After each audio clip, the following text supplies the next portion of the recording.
কাছে সবচেয়ে পছন্দনীয় কাজ, সবচেয়ে আল্লাহর ভালোবাসার কাজ বান্দার, সেই কাজ, যেই ভালো কাজ, যেই ইবাদত, যে আমল বান্দা নিয়মিত করে, পরিমাণে সেটা অল্প হলেও হোক, পরিমাণে অল্প কিন্তু করে নিয়মিত, আল্লাহর কাছে আমলটা বেশি প্রিয় সেই আমলের তুলনায় যে আমল একসাথে অনেক করা হয় কিন্তু পরে আর করার কোনো খবর নেই।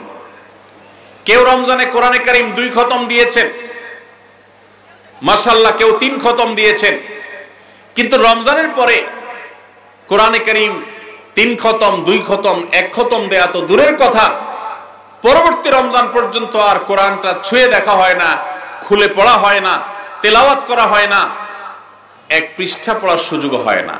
তাহলে এই 3 খতম 2 খতমের চাইতে রমজানে কেউ যদি 1 খতম কোরআন দেন অথবা তার চেয়ে কমও কোরআন তেলাওয়াত করেন, কিন্তু রমজানের পরে সেই কোরআন দিনে হয়তো 2-5 পারা পড়তে পারেন না, কিন্তু 1 পৃষ্ঠা হইলেও পড়েন, 2 পৃষ্ঠা হইলেও পড়েন, তার দৈনন্দিন রুটিনের মধ্যে কোরআন তেলাওয়াত থাকেই থাকে। আল্লাহর কাছে ওই 3 খতম দেওয়া কোরআন তেলাওয়াতকারীর চাইতে মাত্র 10 পারা কোরআন তেলাওয়াত করেছেন যিনি রমজানে, কিন্তু রমজানের পরেও সেটাকে ধরে রেখেছেন, পরিমাণে অল্প হলেও আল্লাহর কাছে এই দ্বিতীয় ব্যক্তি অনেক বেশি শ্রেয় এবং প্রিয়। প্রিয় ভাইরা আমার, রমজানে আপনি অনেক দান দক্ষিণা করলেন, রমজানের পরে আর খবর নাই, আল্লাহর কাছে এটার চাইতে বেশি প্রিয় রমজানে তৌফিক অনুযায়ী দান সাদেকা করেছেন, রমজানের পরেও আপনি দান সাদেকা অল্প অল্প হলেও ধরে রাখার চেষ্টা করেছেন। আল্লাহ আমাদের সবাইকে রমজানে যে সমস্ত নেকামলগুলো আমরা করতে পেরেছি, রমজান শেষ হওয়ার সাথে সাথে সেগুলো বন্ধ না করে বরং সেই আমলের ধারাবাহিকতাকে আল্লাহ আমাদেরকে ধরে রাখার তৌফিক দান করুন। ভাইরা আমার, আমরা কি রমজান মাসকে পুজো করেছি নাকি আল্লাহর ইবাদত করেছি? ইবাদত কি আল্লাহকে করেছেন না রমজান মাসকে করেছেন? আল্লাহকে করেছেন। যদি রমজান মাসকে কেউ ইবাদত করে, রমজান মাসকে যদি কেউ পুজো করে, তাহলে তার এখন আর ইবাদত করার দরকার নাই, কারণ রমজান শেষ হয়ে গেছে। আর যদি কেউ ইবাদত করে আল্লাহকে, তাহলে যে আল্লাহ রমজানে ইবাদতের নির্দেশ দিয়েছেন, সে আল্লাহর নির্দেশ রমজানের পরেও ইবাদতের জন্য আছে না নাই?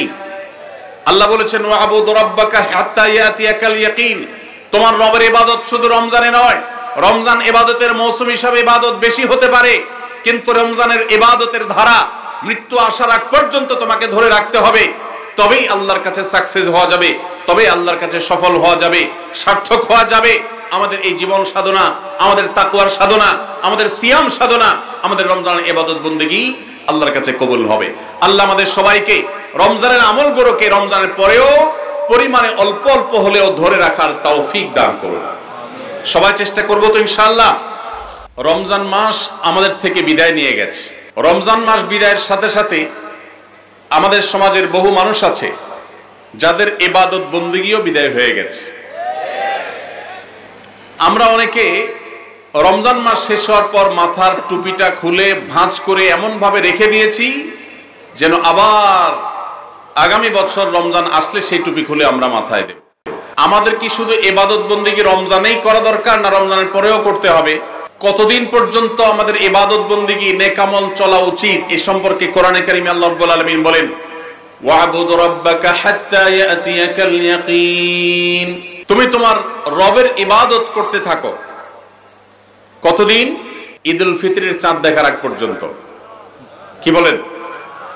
ঈদুল ফিতরের চাঁদ ওঠার আগ পর্যন্ত ইবাদত করো, এরকম কিছু? আল্লাহ বলেছেন ওয়াবুদ রাব্বাকা হাত্তা ইয়াতিয়াকাল ইয়াকিন, তোমার মৃত্যু আসার আগ পর্যন্ত তোমার রবের ইবাদত তুমি কন্টিনিউ করতে থাকো, নিয়মিত করতে থাকো, ইবাদতের ধারাকে অব্যাহত রাখো, ইবাদত থামাবে না মৃত্যু আসার আগ পর্যন্ত। ইবাদত কতদিন চলবে? মৃত্যু আসার আগ পর্যন্ত। আমরা যারা রমজানের মৌসুমী মুসল্লি হয়েছি, রমজানের পরে আর মসজিদের দিকে আমাদেরকে আসতে দেখা যায় না। আমরা যারা রমজানের দান সাদেকা করেছি, রমজানের পরে আর আমাদের দান সাদেকা করতে দেখা যায় না। আমরা যারা রমজানে কোরআন তেলাওয়াত করেছি, তারাবির নামাজে কোরআন শ্রবণ করেছি, শুনেছি, রমজান চলে যাওয়ার পরে কোরআন আর ছুঁয়ে দেখা, স্পর্শ করার তৌফিক সুযোগ আমাদের যাদের হয় না, প্রিয় ভাইরা আমার, আমাদের জন্য অত্যন্ত ভয়াবহ একটা বার্তা আছে। সে বার্তা কি? আল্লাহ রাব্বুল আলামিন কোরআনে হাকিমে ইরশাদ করেছেন তিনি কার আমল ইবাদত কবুল করেন। আমরা যারা রমজানে প্রত্যেকে যার যার সাধ্য অনুযায়ী কম বেশি ভালো কাজ করার চেষ্টা করেছি, রমজানে রোজা রেখেছি, তারাবির নামাজ পড়েছি, কোরআন তেলাওয়াত করেছি, কোরআন তেলাওয়াত শুনেছি, দান সাদাকা করেছি, তাসবিহ তাহলিল করেছি, দোয়া করেছি, রোনাজারি করার চেষ্টা করেছি, যতটুকু তৌফিক হয়েছে ভালো কাজ করার চেষ্টা করেছি। রমজান মাসে যে সমস্ত ভালো কাজ, যে সমস্ত নেকামল আমরা করেছি, এর কোনটা আল্লাহর কাছে কবুল হয়েছে আর কোনটা হয়নি এটা বোঝার বা এটার নিশ্চিতভাবে জানার কোনো উপায় বা সিস্টেম কি আছে? নাই। কিন্তু কোরআনে কারীমের একটি আয়াত থেকে আমরা ধারণা নিতে পারি কাদের আমল ইবাদত আল্লাহর কাছে কবুল হয়েছে। আল্লাহ রাব্বুল আলামিন ইরশাদ করেছেন, ইন্নামা ইয়াতাকাব্বালুল্লাহু মিনাল মুত্তাকিন। আল্লাহ রাব্বুল আলামিন মুত্তাকিদের, আল্লাহ ভীরুদের, যাদের মধ্যে আল্লাহ ভীরুতা অর্জন হয়েছে, যাদের মধ্যে আল্লাহর ভয়ের চেতনা জাগ্রত হয়েছে, সেই চেতনা থেকে যারা আল্লাহর আদেশ নিষেধ অনুযায়ী নিজেকে পরিচালিত করে, তাকওয়া চর্চা করে, মুত্তাকিদের কাতারে যারা নিজেদেরকে শামিল করতে পারে, আল্লাহ রাব্বুল আলামিন বলেছেন আল্লাহ তাআলা তাদেরটাই কবুল করেন। অতএব যদি রমজানের পরেও আপনার মসজিদের আনাগোনা, মসজিদের আসা যাওয়া বলবৎ থাকে, অব্যাহত থাকে, রমজানের পরেও যদি আপনার কোরআন খুলে তেলাওয়াত করার সুযোগ সৌভাগ্য অর্জন হয়, রমজানের পরেও যদি আপনার মাঝে মধ্যে হলেও আল্লাহর কাছে দুহাত তুলে দোয়া করবার তৌফিক হয়, সুযোগ হয়, সামর্থ্য হয়, রমজানে অনেক বেশি দান সাদাকা করেছেন, রমজানের পরে এত বেশি পারেন না, অল্প হলেও দান সাদাকা করার চেষ্টা করেন, তাহলে আপনি আল্লাহর কাছে নিজেকে সেই সৌভাগ্যবান মানুষদের কাতারে শামিল বলে সুধারণা করতে পারেন যাদের রমজানের আমল ইবাদত আল্লাহ তাআলা কবুল করেছেন। আলহামদুলিল্লাহ।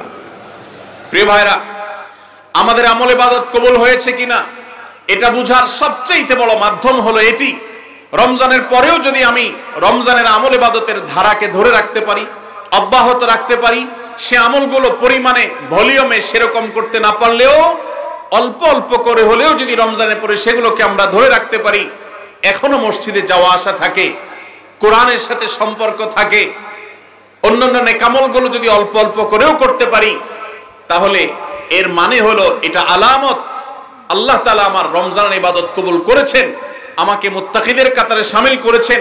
রমজানের পরে এখন গুনাহ করতে গিয়ে বুকটা কাঁপে। আল্লাহ দেখেন যে আল্লাহর ভয়ে রমজানে হারাম থেকে বেঁচে থাকার চেষ্টা করেছি, সে আল্লাহর ভয় এখনো বেঁচে থাকার চেষ্টা করি, হয়তো ততটা পারি না কিন্তু চেষ্টাটা করি, এটুকু যদি করতে পারি তাহলে এটা একটা আলামত, এটা একটা ইন্ডিকেটর যে আল্লাহ তাআলা আমাদের রমজানের আমল ইবাদত কবুল করেছেন। আল্লাহ আমাদের সবাইকে সেরকম সৌভাগ্যবান মানুষের কাতারে শামিল হওয়ার তৌফিক দান করুন।